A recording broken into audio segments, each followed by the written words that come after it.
Okay, boys and girls, so we are reading Harry Potter and the Chamber of Secrets, and we're up to chapter 11, The Dueling Club, which is 192, page 192 in this book.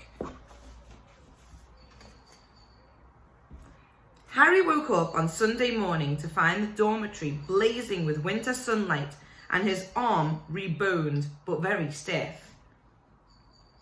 He sat up quickly and looked over at Colin's bed, but it had been blocked from view by the high curtains Harry had changed behind yesterday. Seeing that he was awake, Madame Pomfrey came bustling over with a breakfast tray and then began bending and stretching his arm and fingers. "All in order?" she said, as he clumsily fed himself porridge left-handed. "When you've finished eating, you may leave." Harry dressed as quickly as he could and hurried off to Gryffindor Tower, desperate to tell Ron and Hermione about Colin and Dobby, but they weren't there. Harry left to look for them, wondering where they could have got to, and feeling slightly hurt that they weren't interested in whether he had his bones back or not. As Harry passed the library, Percy Weasley strolled out of it, looking in far better spirits than last time they'd met. "Oh, hello, Harry," he said. "Excellent flying yesterday, really excellent. Gryffindor have just taken the lead for the House Cup. You earned 50 points. "You haven't seen Ron or Hermione, have you?" said Harry. "No, I haven't," said Percy, his smile fading. "I hope Ron's not in another girl's toilet." Harry forced a laugh, watched Percy out of sight, and then headed straight for Moaning Myrtle's bathroom. He couldn't see why Ron and Hermione could be in there again, but after making sure that neither Filch nor any prefects were around, he opened the door and heard their voices coming from a locked cubicle. "It's me," he said, closing the door behind him. There was a clunk, a splash, and a gasp from within the cubicle, and he saw Hermione's eye peering through the keyhole. "Harry," she said, "you gave us a fright. Come in. How's your arm?" "Fine," said Harry, squeezing into the cubicle. An old cauldron was perched on the toilet, and a crackling from under the rim told Harry that they had lit a fire beneath it. Conjuring up portable, waterproof fires was a speciality of Hermione's. "We'd have come to meet you, but we decided to get started on the polyjuice potion," Ron explained, as Harry, with difficulty, locked the cubicle again.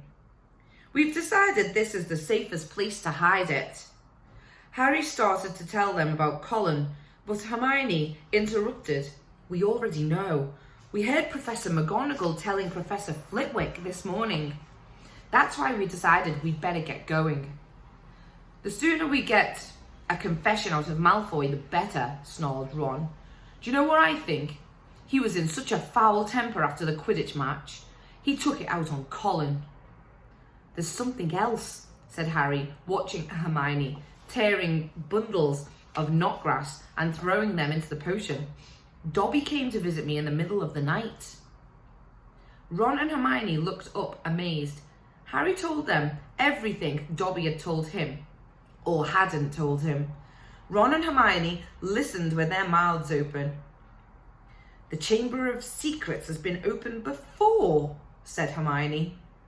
"This settles it," said Ron in a triumphant voice. "Lucius Malfoy must have opened the chamber when he was at the school here, and now he's told dear old Draco how to do it. It's obvious.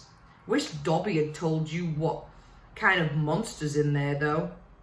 I want to know how come nobody's noticed it sneaking around the school." "Maybe it can make itself invisible," said Hermione, prodding leeches in the bottom of the cauldron. "Or maybe it can disguise itself, pretend to be a suit of armor or something. I've read about chameleon ghouls." "You read too much, Hermione," said Ron, pouring dead lace wings on top of the leeches. He crumpled up the empty lacewing bag and looked round at Harry.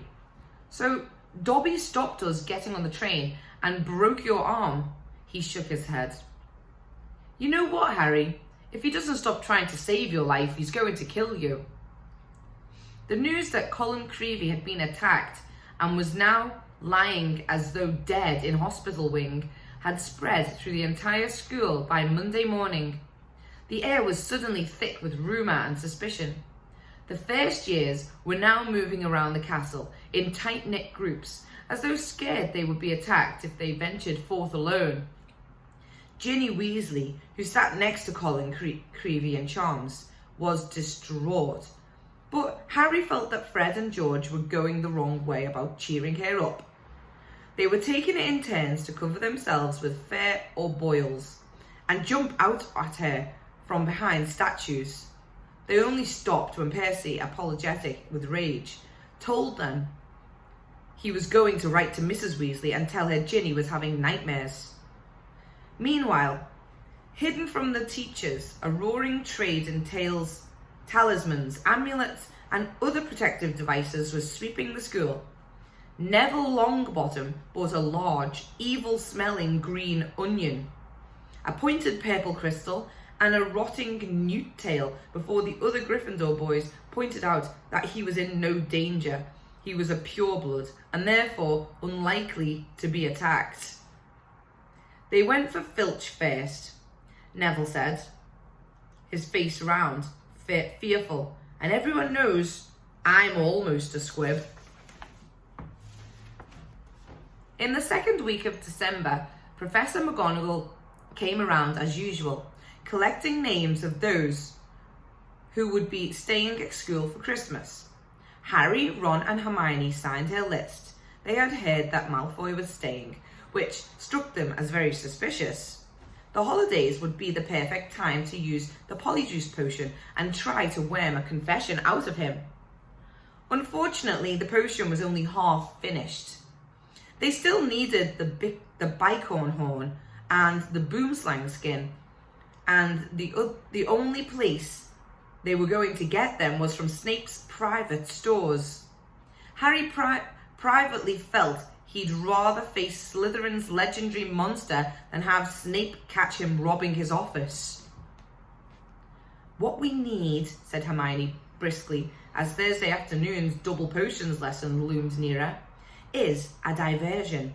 Then one of us can sneak into Snape's office and take what we need." Harry and Ron looked at her nervously. "I think I'd better do the actual stealing," Hermione continued in a matter-of-fact tone. "You two will be expelled if you get into any trouble, and I've got a clean record. So all you need to do is cause enough mayhem to keep Snape busy for 5 minutes or so." Harry smiled feebly.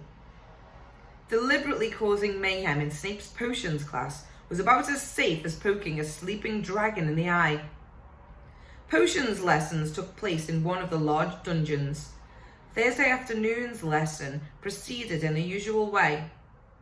20 cauldrons stood steaming between the wooden desks, on which stood brass scales and jars of ingredients. Snape prowled through the fumes, making waspish remarks about the Gryffindor's work, while the Slytherins sniggered appreciatively.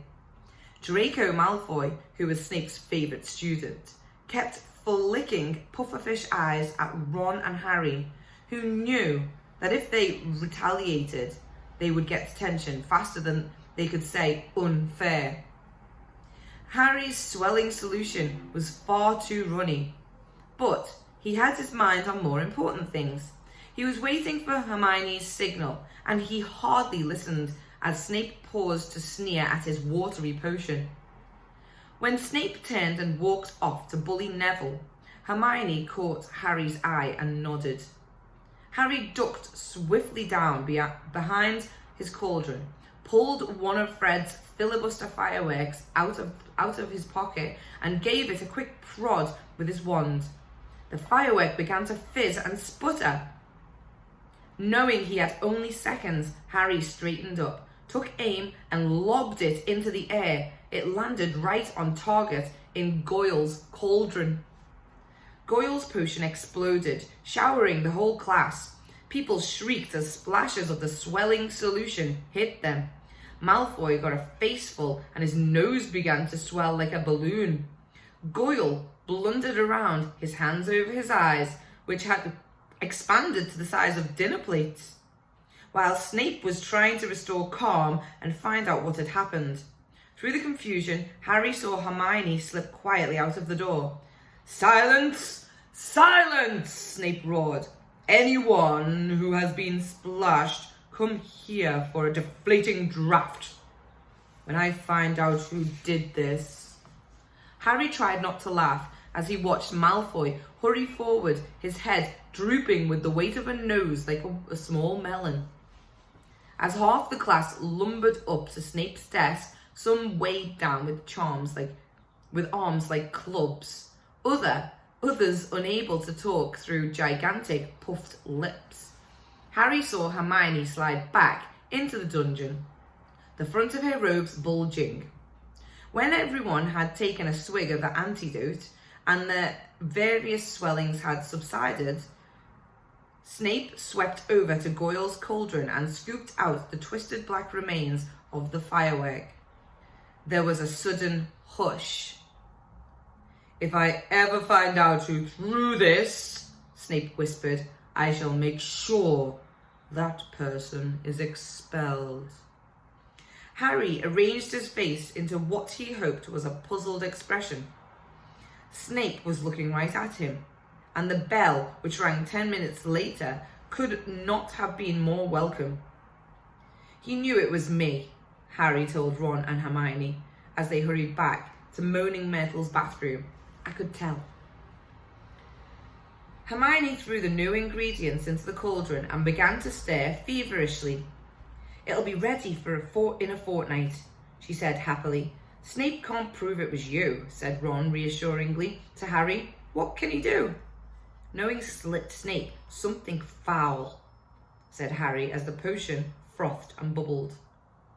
A week later, Harry, Ron and Hermione were walking across the entrance hall when they saw a small knot of people gathered around the notice board, reading a piece of parchment that had just been pinned up.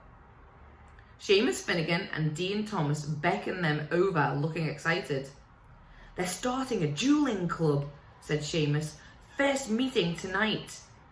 "I wouldn't mind dueling lessons. They might come in handy one of these days." "What do you reckon Slytherin's monster can duel?" said Ron. But he too read the sign with interest. "Could be useful," he said to Harry and Hermione as they went into dinner. "Shall we go?" Harry and Hermione were all for it, so at 8 o'clock that evening they hurried back to the Great Hall.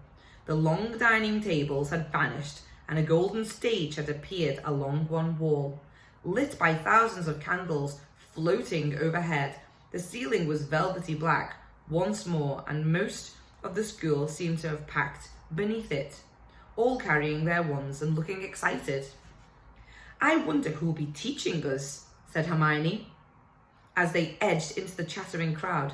"Someone told me Flitwick was a dueling champion when he was young. Maybe it'll be him."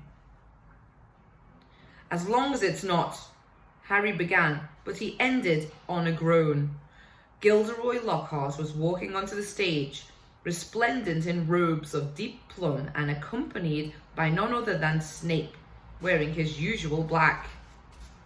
Lockhart waved an arm for silence and called, gather round, can everyone see me? Can you all hear me? Excellent. Now, Professor Dumbledore has granted me permission to start this dueling club, to train you all up in case you ever need to defend yourselves, as I myself have done on countless occasions. For full details, see my published works. Let me introduce my assistant, Professor Snape, said Lockhart, flashing a wide smile. He tells me he knows a tiny little bit about dueling himself, and has sportingly agreed to help me with a short demonstration before we begin. Now, I don't want any of you youngsters to worry. You'll still have your potions master when I'm through with him. Never fear. Wouldn't it be good if they finished each other off? Ron muttered in Harry's ear. Snape's upper lip was curling. Harry wondered why Lockhart was still smiling. If Snape had been looking at him like that, he'd have been running as fast as he could in the opposite direction. Lockhart and Snape turned to face each other and bowed. At least Lockhart did, with much twirling of his hands, whereas Snape jerked his head irritably. Then they raised their wands like swords in front of them. As you see, we are holding our wands in the accepted combative position, Lockhart told the silent crowd. On the count of 3, we will cast our first spells. Neither of us will be aiming to kill, of course. I wouldn't bet on that, Harry murmured, watching Snape baring his teeth. 1, 2, 3. Both of them swung their wands up and over their shoulders. Snape cried, Expelliarmus! There was a dazzling flash of scarlet light and Lockhart was blasted off his feet. He flew backwards off the stage, smashed into the wall and slid down it into a sprawl on the floor. Malfoy and some of the other Slytherins cheered. Hermione was dancing on tiptoes. Do you think he's all right? She squealed through her fingers. Who cares? Said Harry and Ron together. Lockhart was getting unsteadily to his feet. His hat had fallen off and his wavy hair was standing on end. Well, there you have it, he said, tottering back onto the platform. That was a disarming charm, as you see. I've lost my wand. Ah, thank you, Miss Brown. Yes, an excellent idea to show them that, Professor Snape. But if you don't mind me saying so, it was very obvious what you were about to do.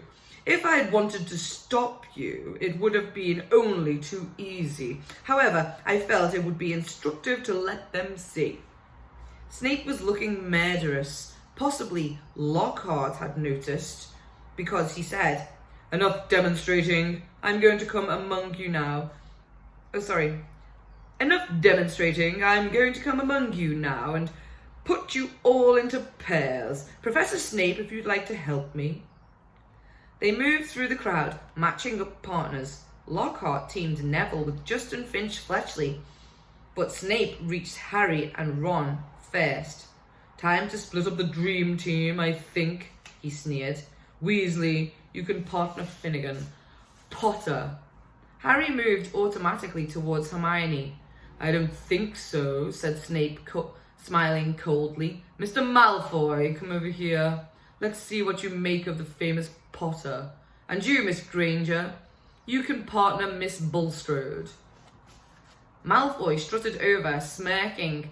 Behind him walked a Slytherin girl who reminded Harry of a picture he'd seen in Holidays with Hags. She was large and square, and her heavy jaw jutted aggressively. Hermione gave her a weak smile, which she did not return.